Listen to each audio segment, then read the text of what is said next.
যত সব ঢং আদিক্ষেতা দেখলে আর বাঁচা যায় না। হ্যাঁ হ্যাঁ, এটা আপনাদের কাছে আদিক্ষেতা লাগে, ঢং লাগে, কিন্তু আমাদের কাছে হ্যালো বন্ধুরা, শুভ সকাল। তোমরা সবাই কেমন আছো? আশা করি তোমরা ভালো আছো, আমিও ভালো আছি। বন্ধুরা, চলে আসলাম আবার একটা ছোট্ট ব্লগ নিয়ে।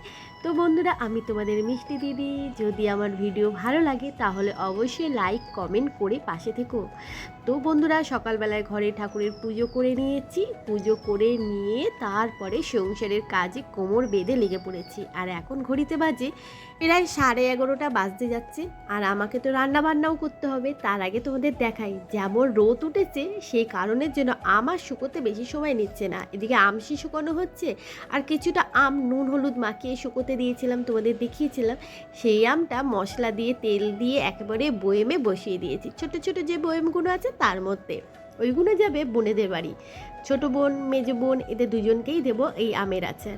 আর এদিকে আমার মেয়ের দেখো পেঙ্গুইন চুপ করে বসে আছে। আমার মেয়ে এটাই নিয়ে থাকে রাতের বেলায়। অনেক বড় হয়ে গেছে, তবু ওর মনের ইচ্ছে, মা আমাকে একটা পেঙ্গুইন কিনে দাও। কিনে দিয়েছিলাম মেলা থেকে। আর এদিকে রান্না বসিয়ে দিয়েছি, এদিকে ভাত হচ্ছে। আর মেয়েকে বলেছি তুই সবজিগুলো কেটে দে। তো এখানে লাউ কেটে দিয়েছি, লাউয়ের ডাল করছি। জ্যৈষ্ঠ মাসে লাউ খায় না তোমরা বলবে, না, জ্যৈষ্ঠ মাসের লাউ তারাই খায় না যাদের ছেলে আছে। ছেলের মাদের জ্যৈষ্ঠ মাসে লাউ খেতে নেই, মেয়ের মারা খেতে পারে, যার জন্য আমি আজকে লাউয়ের দিয়ে ডাল করছি। এর সাথে আছে পটল ভাজা করব, তারপরে পোকোর জন্য পেঁপে, গাজর, আলু, ডাল সব কিছু আলাদাভাবে সেদ্ধ করব। আর মাম্পিকে বললাম তুই আজকে একটু ঢ্যাঁড়সটা ভালো করে কেটে দে, আমি ধুয়ে থায় দিচ্ছি।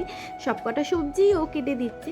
তো অনেকটা ঢ্যাঁড়স রেখে দিলে পেকে যাবে, রান্না করে নিলে দুদিন ধরে খেয়ে নিতে পারবো। তো বললাম সবকটাই ঢ্যাঁড়স কেটে দে, আজকে ঢ্যাঁড়স দিয়ে আলু দিয়ে পোস্ত করব, যেহেতু আজকে মঙ্গলবার সেই কারণের জন্য। ওহো বন্ধুরা, বলে ফেললাম আজকে মঙ্গলবার। না বন্ধুরা, মঙ্গলবার কালকে ছিল, আজকে হচ্ছে বুধবার। আজকে তোমাদেরকে ভিডিওটা শেয়ার করছি, কালকের ভিডিওটা। আর আমাদের কোকো মহারাজ তো দেখছে গরমের জন্য আজকে ঘরে সবাই বলছে অন্য কিছু টিফিন করবো না, মুড়ি খাবো। মেয়ে বললো আমি জল বাতাসা দিয়ে মুড়ি খাবো, আর বরমশাই বললো আমি ঝুড়ি ভাজা দিয়ে মুড়ি খাবো। আর আমার জন্য একটু মুড়ি রাখা হয়েছে। আর আজকে এসিটাকে সারাতে আসবে, এসির লোক ফোন করেছিল যে আসছি। তো তার মধ্যে আমরা তাড়াতাড়ি করে চেষ্টা করছিলাম কাজগুলো করে নেওয়ার। তো এদিকে আমি সবজিগুলো আবার মেয়ে বললো আমি আলু কাটতে পারবো না মা, আলুটা তুমি কেটে নিও।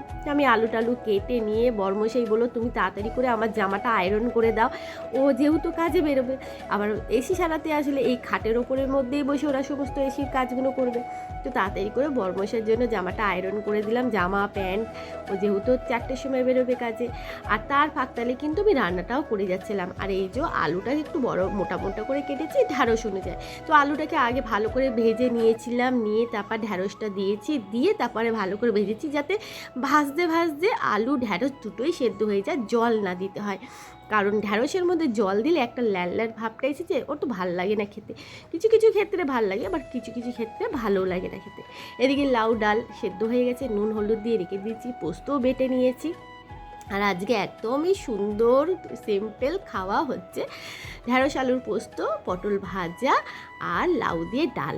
আর সবজি সেদ্ধ যেটাই যে কুকারে হচ্ছে আমার পুকো শোনার জন্য। তো এদিকে মেয়েটা বসে আছে, একটু গেছিলাম ওর দিকে তাকিয়েছি ফোনটা নিয়ে, ব্যাস খ্যাক খ্যাক করতে শুরু করে দিল। আবার বাবা তাড়াতাড়ি করে আমি চলে আসলাম, না দেখানোর দরকার নেই।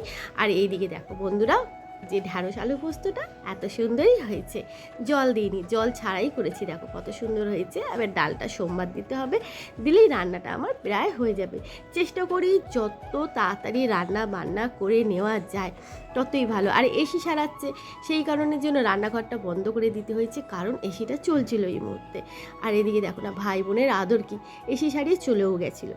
তো ভাই বোনের আদর এত আদিক্ষেতা, পোকো মহারাজের গায়ে মেন হচ্ছে এখন গন্ধটাও নেই, কারণ ওকে স্নান করিয়েছিলাম সেই কারণের জন্য। আর এইসব সেরে টেরে তারপরে খেতে বসে গেলাম। খাওয়া দাওয়া করে নিয়ে তারপরে আমি ভিডিও এডিট করব। তো সেই কারণের জন্য কিন্তু ভিডিও অ্যাকচুয়ালি এডিট করতে পারিনি, কারণ ঘরে লোক ভর্তি থাকলে যা হয়। তো টিভিও চলছিল। চলো বন্ধুরা, আমি আমার খাবার খেয়ে নিচ্ছি, এরা ওদের মতো